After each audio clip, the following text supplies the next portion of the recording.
Olá, cabe-me a mim falar sobre a terapêutica de combinação na dislipidemia, o que eu faço com muito gosto, tentando no fim, no último slide, responder a 3 aspectos essencialmente práticos.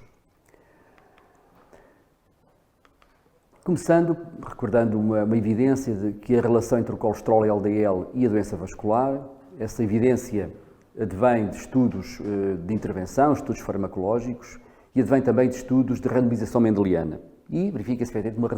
uma relação linear entre os valores do colesterol e do colesterol LDL e a doença vascular. As estatinas são efetivamente um marco da terapêutica de dislipidemia. Pela primeira vez nós tivemos uns fármacos extremamente eficazes na redução do colesterol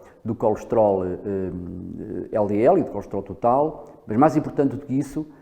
obtivemos a capacidade de reduzir significativamente a doença vascular. E esta meta-análise, já conhecida de todos, o CTT, já com 10 anos de existência, veio demonstrar algo que outros estudos tinham efetivamente apontado, mas isto foi mostrado inequivocamente, que esta relação entre a redução de cerca de 1 milimol de colesterol LDL e 22% dos eventos vasculares major, mas também reduções significativas da mortalidade por doença cardíaca coronária, acidente vascular cerebral, a mortalidade por todas as causas. Foi efetivamente demonstrado numa grande meta-análise esta relação entre a redução pelas estatinas do colesterol LDL e a redução dos eventos. Os estudos de regressão de ateroma são estudos interessantes porque permitem, de uma forma,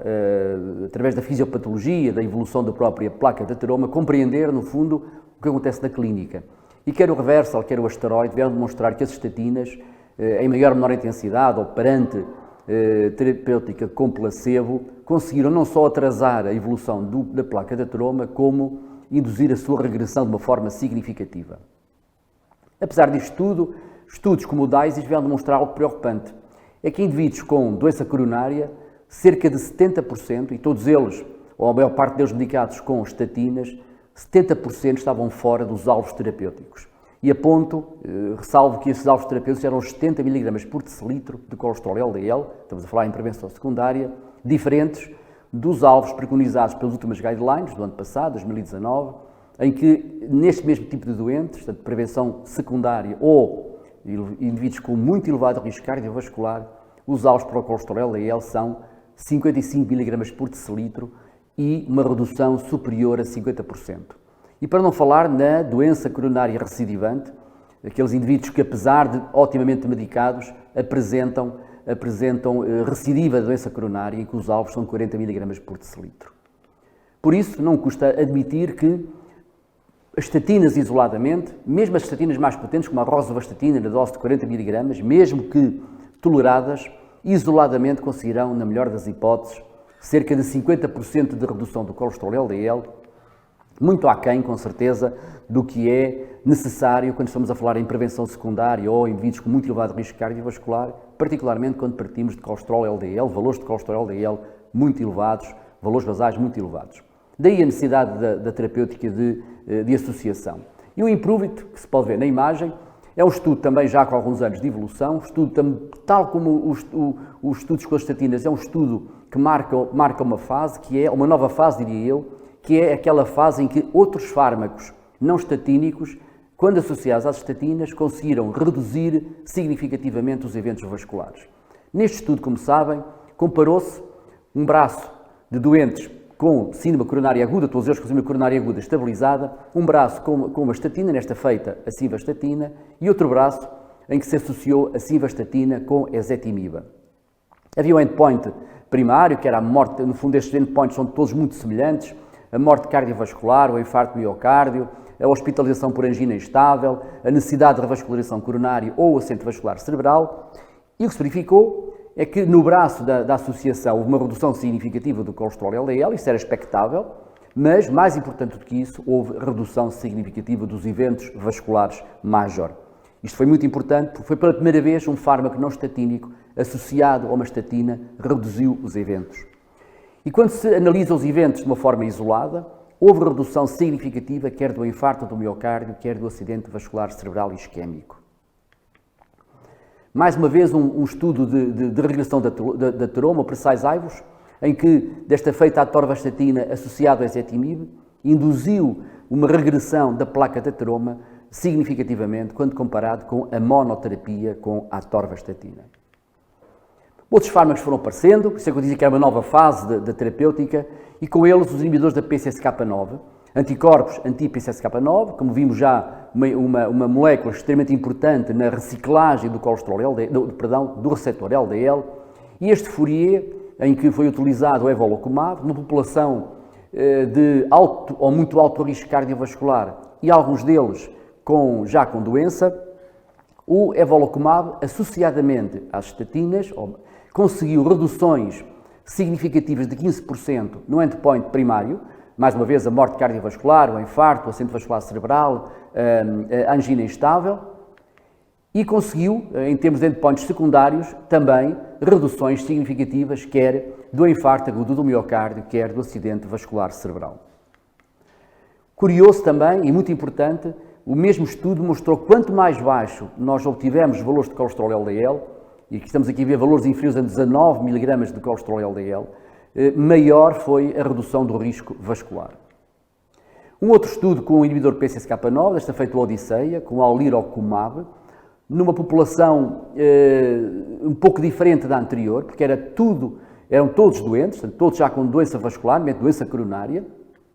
Mais uma vez o alirocumab, em associação às estatinas versus estatinas mais placebo, reduziu significativamente o colesterol LDL, mas muito mais importante do que isso é a redução do endpoint primário também em 15%, mas também do infarto agudo do miocárdio, do acidente vascular cerebral e, nesta feita, da mortalidade total. Mais um estudo de regressão da ateroma, desta feita o Glagov, que veio demonstrar, mais uma vez, que a terapêutica de associação estatina-evolocumab, desta feita, reduziu significativamente a evolução do volume da ateroma quando comparado com a monoterapia com estatina. Daí que as guidelines saídas do ano passado vêm preconizar o seguinte: perante um doente, com um doente dislipidémico, nós devemos avaliar o seu risco cardiovascular global, devemos apontar o alvo pretendido e depois de termos tudo isso bem definido, relativamente à dislipidemia, devemos iniciar a terapêutica com uma estatina de alta potência com a dose mais alta preconizada ou tolerada. Caso consigamos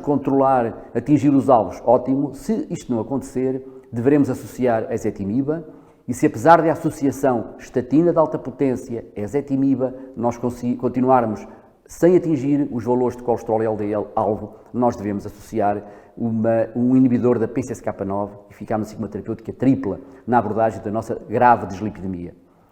As recomendações portuguesas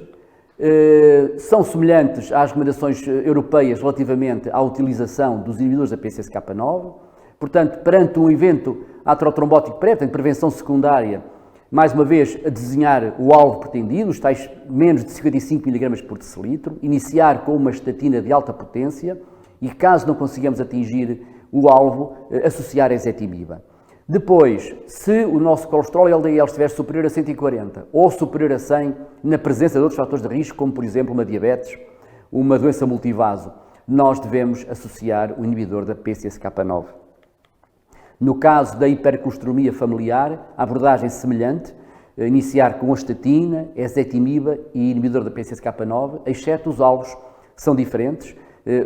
A introdução dos inibidores, se um colesterol LDL for superior a 180 ou superior a 140, mais uma vez, na presença, por exemplo, da diabetes, de uma LPA pequenina superior a 50 ou de outros fatores de risco major. Mas outros fármacos foram aparecendo. O inclisiran é outro fármaco com ação a nível da PCSK9. Contrariamente aos outros que eram anticorpos, o inclisiran é uma terapêutica antissense, o que faz é inibir a síntese da própria PCSK9. O Orion 10 e o Orion 11 demonstraram reduções significativas do colesterol LDL, semelhantes às obtidas com os anticorpos. Aguarda-se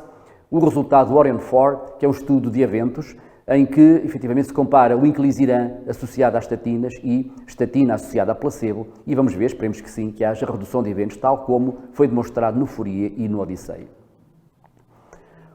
Continuando com a terapêutica de associação, o lomitapide é um fármaco desenhado para a utilização na hipercolesterolemia familiar homozigótica.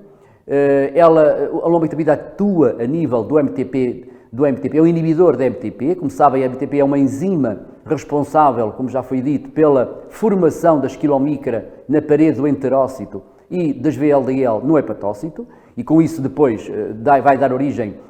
pela sua degradação, às LDL. E um estudo em que o lomitapide foi associado às estatinas e alguns dos doentes a fazer LDL-aferese, houve redução significativa,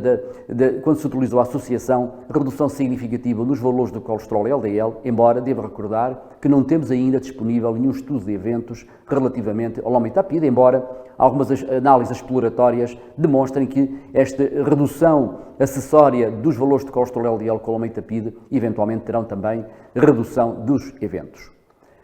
O ácido bempedoico é um fármaco que, tal como as estatinas, atua a nível da síntese do colesterol, numa ação mais precoce, inibindo a enzima ATP citratoliase. É um fármaco com uma hepatosseletividade, isso explicará alguns dos seus efeitos, e nomeadamente a ausência ou a redução significativa de efeitos a nível do músculo. É um fármaco que pode ser utilizado isoladamente no caso de intolerância às estatinas ou em associação, e mais uma vez, porque estamos a falar de terapêutica de associação, neste estudo, a associação ácido bempedoico-estatina reduziu significativamente, em cerca de 20%, os valores de colesterol LDL, do não HDL, da ApoB.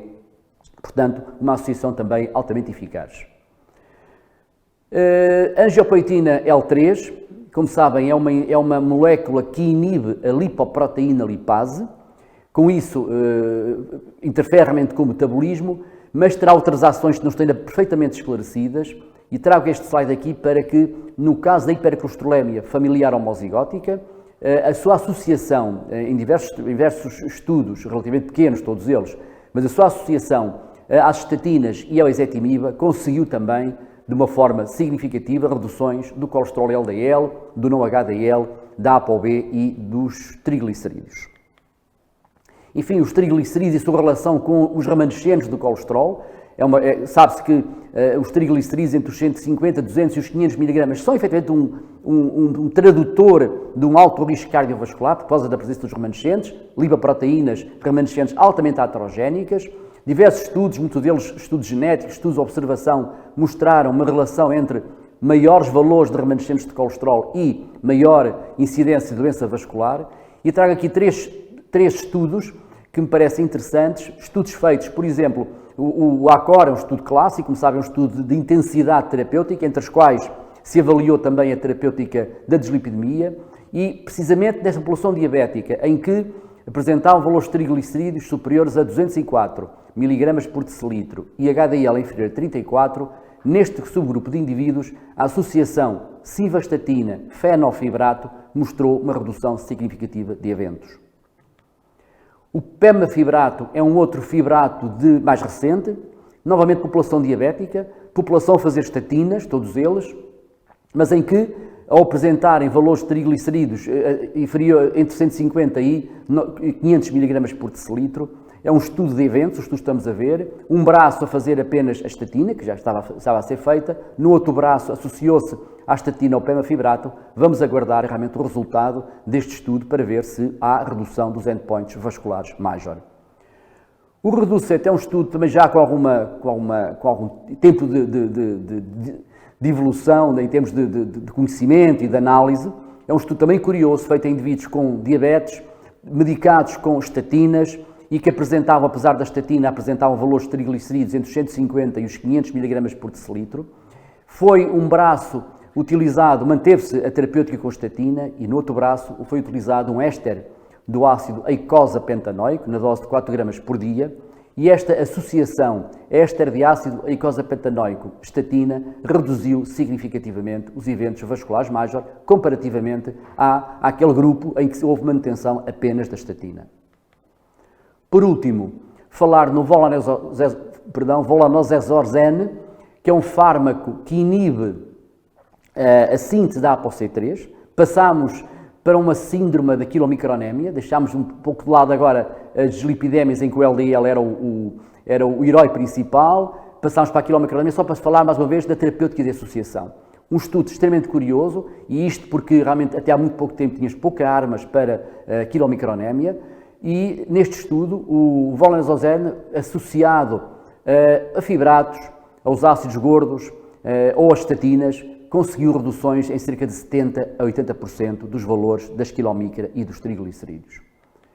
Portanto, eu terminava com 3 mensagens que parecem importantes. Uma delas é de que em prevenção primária a terapêutica de associação é necessária para alguns dos nossos doentes, que sempre que estamos em prevenção secundária ou mesmo em prevenção primária, os indivíduos de alto ou de muito alto risco,